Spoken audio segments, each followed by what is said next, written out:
Susi Pujiastuti, Sri Kandi kelahiran Pangandaran, Jawa Barat, yang lahir pada tanggal 15 Januari 1965 ini adalah mantan Menteri Kelautan dan Perikanan pada Kabinet Kerja 2014 sampai dengan 2019.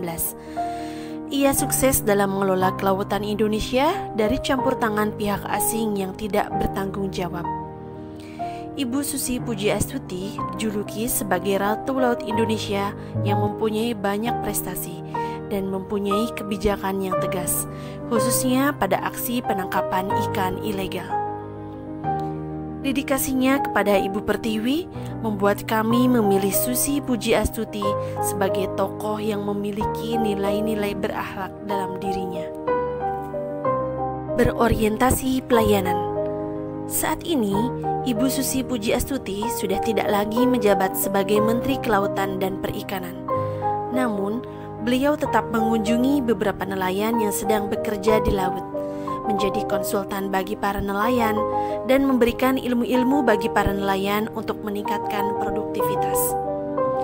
Susi Pujiastuti dikenal juga dengan terobosannya untuk mensejahterakan nelayan dengan bantuan kapal dan sarana penangkapan ikan. Setiap kali menghadiri kegiatan, beliau mengalokasikan 100% honornya untuk pengadaan kapal-kapal untuk nelayan kecil. Akuntabel.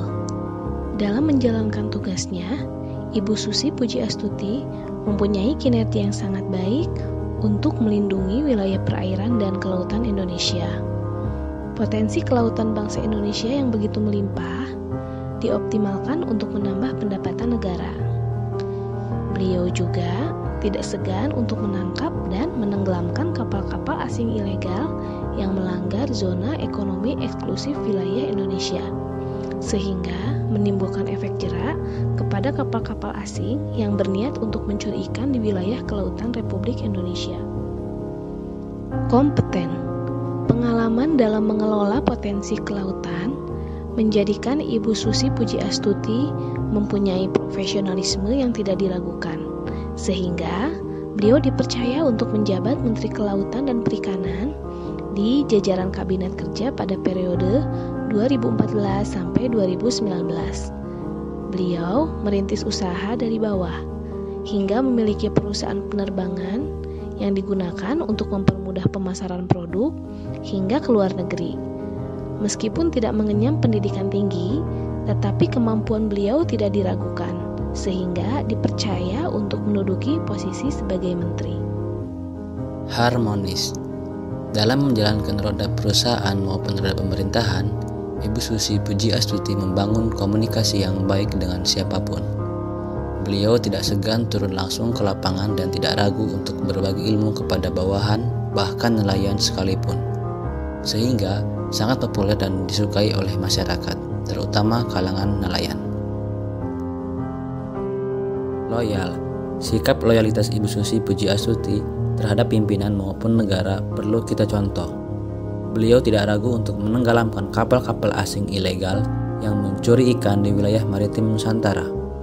Hal tersebut juga sebagai salah satu wujud sikap bela negara dan sikap menjaga kehormatan serta kedaulatan negara kesatuan Republik Indonesia. Sehingga tidaklah heran jika beliau mendapat banyak penghargaan di dalam negeri maupun internasional. Adaptif. Untuk memajukan usaha dan lembaga yang dipimpinnya, Ibu Susi Pujiastuti tentunya harus menyesuaikan diri dengan perkembangan zaman. Beliau tidak hanya memperhatikan kemajuan pulau-pulau besar, tetapi juga memperhatikan pulau-pulau kecil bahkan pulau terluar, sehingga perekonomiannya dapat terangkat. Kementerian Kelautan dan Perikanan menguncurkan dana sebesar 100 miliar per pulau untuk membangun fasilitas di pulau tersebut, sehingga pulau terluar juga merasa bahwa ia adalah bagian dari NKRI. Kolaboratif. Pada saat menjabat sebagai Menteri Kelautan dan Perikanan, Ibu Susi Pujiastuti berinovasi untuk mengatasi illegal fishing dengan memanfaatkan teknologi digital untuk mengawasi kelautan dan perikanan di wilayah NKRI yang mampu mendeteksi modus penangkapan sumber daya kelautan ilegal. Itulah sekilas profil kehidupan dari Susi Pujiastuti, sang Sri Kandi Bahari yang patut kita teladani atas dedikasinya untuk Ibu Pertiwi. Semoga kita dapat meneruskan mimpi dan perjuangan beliau dengan mengimplementasikan nilai-nilai berakhlak yang telah beliau contohkan. Terima kasih Ibu Susi Pujiastuti telah menjadi inspirasi untuk kami ASN masa kini.